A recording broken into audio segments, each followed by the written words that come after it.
Hello students, welcome to my YouTube channel. आज इस video में हम देखेंगे टेरिडोफाइट्स और ब्रायोफाइट्स के जो रिजेम्बलेंस हैं और उनके बीच के जो डिफरेंसेस हैं। तो ये video examination point of view से बहुत इंपॉर्टेंट है और एग्ज़ाम में, कॉम्पिटिटिव एग्ज़ाम्स में बहुत ज़्यादा पूछा जाता है।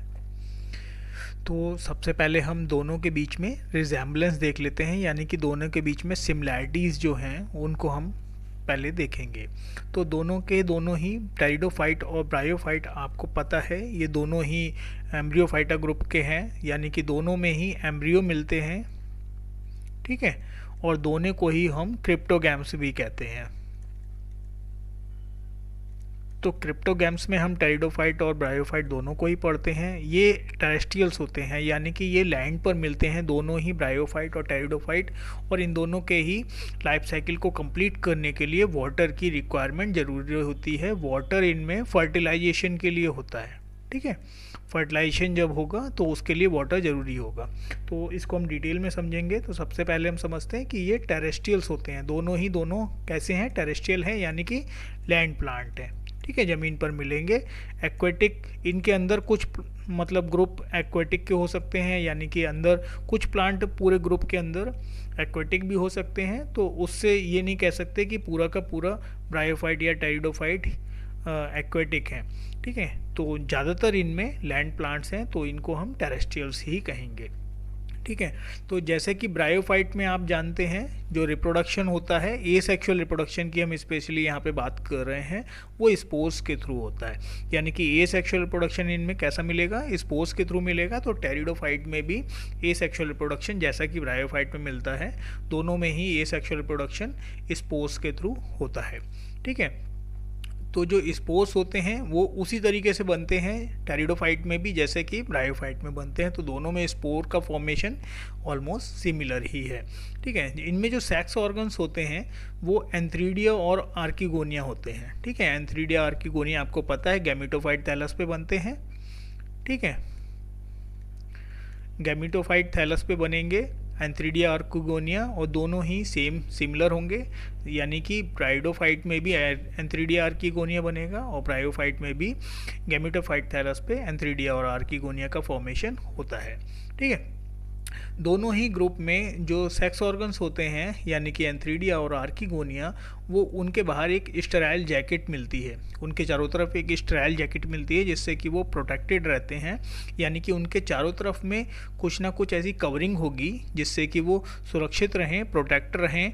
तो वो उसको हम कहते हैं स्टेराइल जैकेट, ठीक है।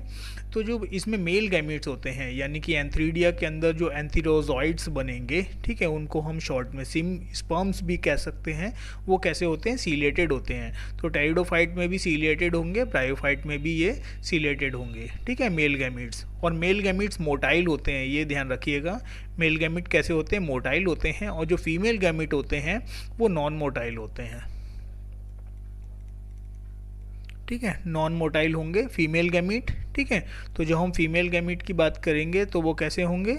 नॉन मोटाइल होंगे। और मेल गैमीट कैसे होंगे? मोटाइल होंगे, ठीक है। ये ध्यान रखने वाली बात है। और फर्टिलाइजेशन जब होगा तो मेल गैमीट वाटर के थ्रू मूव करेंगे और फीमेल गैमीट तक पहुंचेंगे, आर्किगोनिया तक पहुंचेंगे।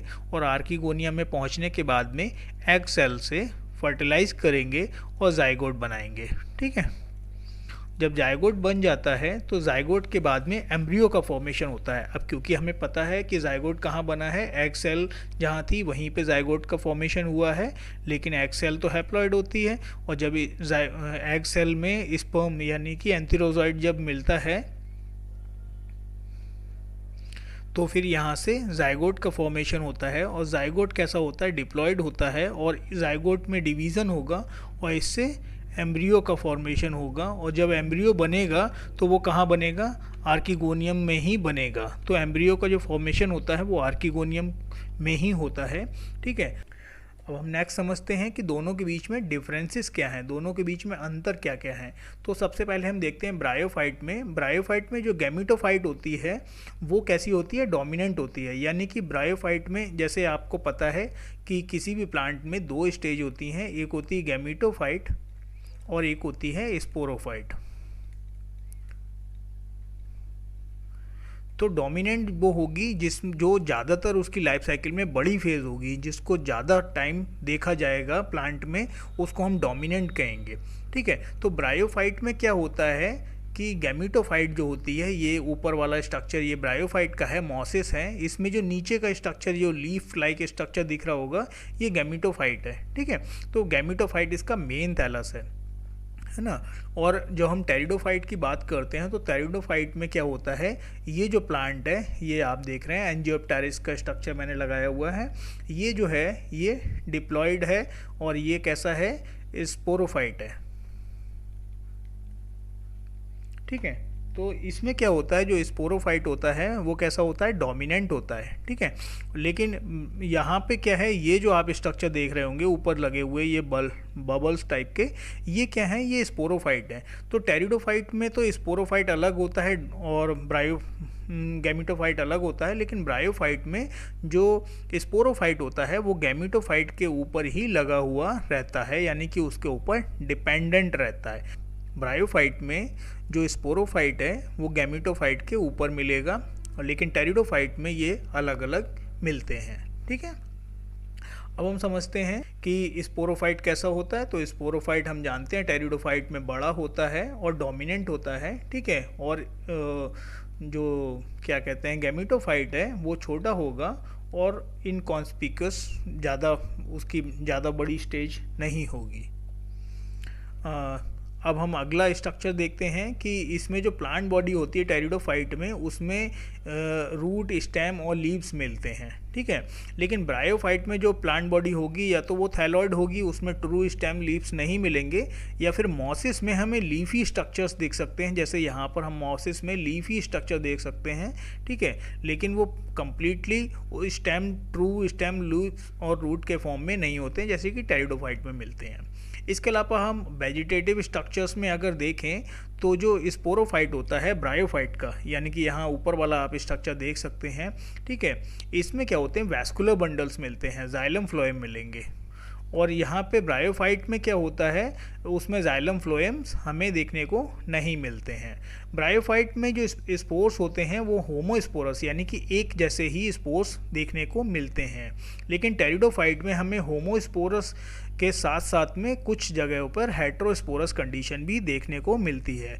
लेकिन दोनों में ही हमें होमोस्पोरस कंडीशन देखने को मिलेगी, लेकिन टेरिडोफाइट में होमोस्पोरस के साथ साथ में हेट्रोस्पोरस, यानी कि दो अलग अलग टाइप के स्पोर्स भी देखने को मिलेंगे, जिसको हम मेगास्पोर और माइक्रोस्पोर कहते हैं। ठीक है, तो इस टाइप के हमें स्पोर्स यहाँ पे देखने को मिलते हैं।